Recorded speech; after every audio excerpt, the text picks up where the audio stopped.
Welcome to VBC on TV. నేను ప్రసన్న. తీవ్రమైన ఎండల నేపథ్యంలో త్వరగా ఓటు వేయాలనే ఉద్దేశంతో చాలా మంది పోలింగ్ కేంద్రాలకు పోటెత్తారు. ఉత్తరాంధ్రలో చూసుకుంటే తెల్లవారుజాము నుంచే ఓటర్లు తమ ఓటు హక్కును వినియోగించుకోవడానికి బారులు తీరారు. విశాఖ పెందుర్తి వైసీపీ అభ్యర్థి అన్నంరెడ్డి అదిపురాజు తన స్వగ్రామం రాంపురంలో ఓటు హక్కును వినియోగించుకున్నారు.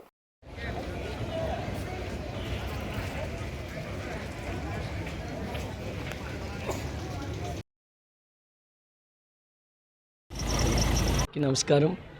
ఈరోజు మరి పోలింగ్ సరళి చూస్తుంటే మళ్ళీ ఖచ్చితంగా జగన్మోహన్ రెడ్డి గారి పరిపాలనని ప్రజలందరూ కూడా మెచ్చుకొని మరొకసారి ఆమోదించేటువంటి విధంగా మనకు కనబడుతుంది.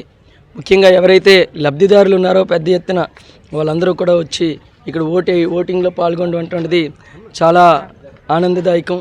వాళ్ళు ముఖ్యంగా ప్రజలందరూ కూడా వాళ్ళు ఓటు హక్కును వినియోగించుకొని పూర్తి స్థాయిలో ఏ ప్రభుత్వం వల్ల మనకు మంచి చేకూరుతుంది, ఏ ప్రభుత్వం వస్తే మనకి మేలు చేకూరుతుంది, మనకి ఇచ్చినటువంటి హామీలు నిలబెట్టుకుంటారనేటువంటిది విజ్ఞతతో ఆలోచన చేసి మీ ఓటును వినియోగించుకోవాలి. ఈరోజు వేసేటువంటి మీ ఓటు 5 సంవత్సరాలు మన భవిష్యత్తును మళ్ళీ నిర్ధారిస్తుంది. కాబట్టి అందరూ కూడా మంచిగా ఆలోచన చేసి ఒక మంచి నిర్ణయం తీసుకుంటారు. పేదల పక్షాన్ని నిలబడేటువంటి ప్రభుత్వాన్ని ఎన్నుకుంటారని మేమైతే భావిస్తున్నాం.